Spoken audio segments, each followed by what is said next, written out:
Aujourd'hui, je vais vous parler d'un de mes coups de cœur de ce début d'année, sorti en France en 2024 l'année dernière, chez les éditions Mangetsu. Une petite romance qui parle de musique, surtout de rock, de comédie, et c'est une romance entre filles, un petit Yuri. C'est une œuvre qui nous vient directement de Sumiko Arai. Je parle bien évidemment de She Wasn't a Guy, un manga qui mélange, comme j'ai dit, romance, musique, rock et comédie. L'œuvre est apparue pour la première fois en tant que nouvelle sur le Twitter de Sumiko Arai en 2021.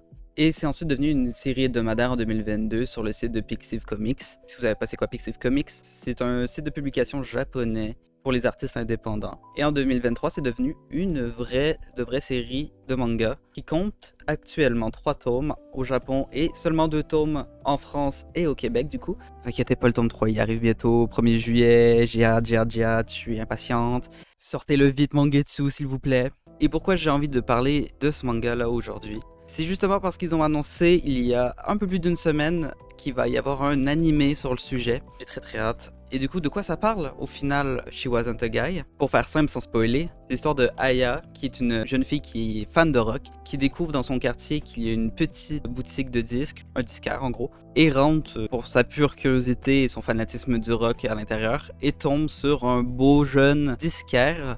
Sauf que ce qu'elle sait pas, c'est que le disquaire n'est pas un disquaire, mais une disquaire qui est sa compagne de classe qui s'appelle Mitsuki, qui est tout aussi fan de rock, mais qui est totalement réservée sur elle-même. Et dans le tome 1, ça raconte leur histoire du fait que Aya est totalement amoureuse de Mitsuki et elle se rend pas compte que c'est sa camarade de classe depuis le début. Donc comme je l'ai dit, il va y avoir une histoire de romance à l'intérieur, beaucoup de rock, on a des références à Nirvana et toutes sortes d'autres groupes rock. On a de la comédie parce qu'il y a plein de quiproquos entre Mitsuki et Aya, parce que Aya, comme je vous l'ai dit, elle sait pas que c'est Mitsuki le disquaire. Sauf à un certain moment ça arrive très vite que Aya se rencontre, mais j'ai pas envie de vous spoiler. J'ai envie que vous découvriez l'œuvre de vous-même, évidemment. En tout cas, Mangetsu nous a fait des belles éditions en grand format. Ce qui est vraiment aussi sympa avec l'édition, c'est qu'elle est semi en couleur. C'est en noir et blanc, mais le fond est vert.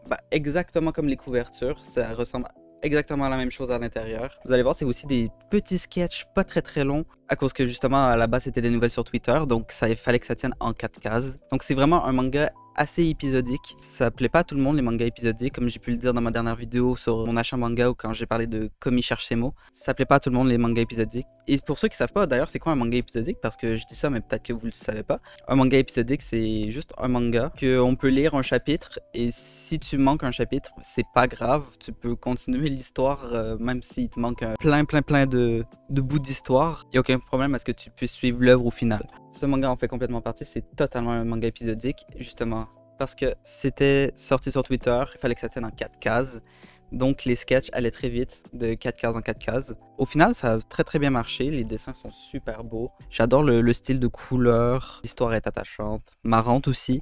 Et si vous aimez les romances entre filles et le rock, écoutez, foncez dessus. Sinon, il va y avoir l'animé qui va sortir je sais pas quand, on n'a pas de nouvelles à ce sujet.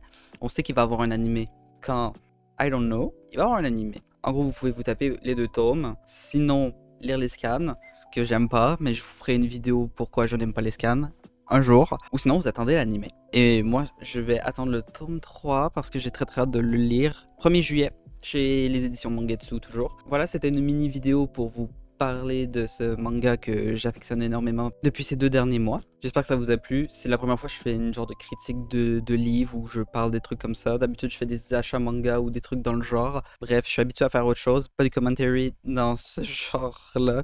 Donc voilà. Merci d'avoir regardé cette vidéo. N'hésitez pas à liker, vous abonner, me suivre sur les réseaux sociaux, surtout Instagram. Et je vous souhaite une très bonne journée, une très bonne soirée. Et je vous dis à la prochaine.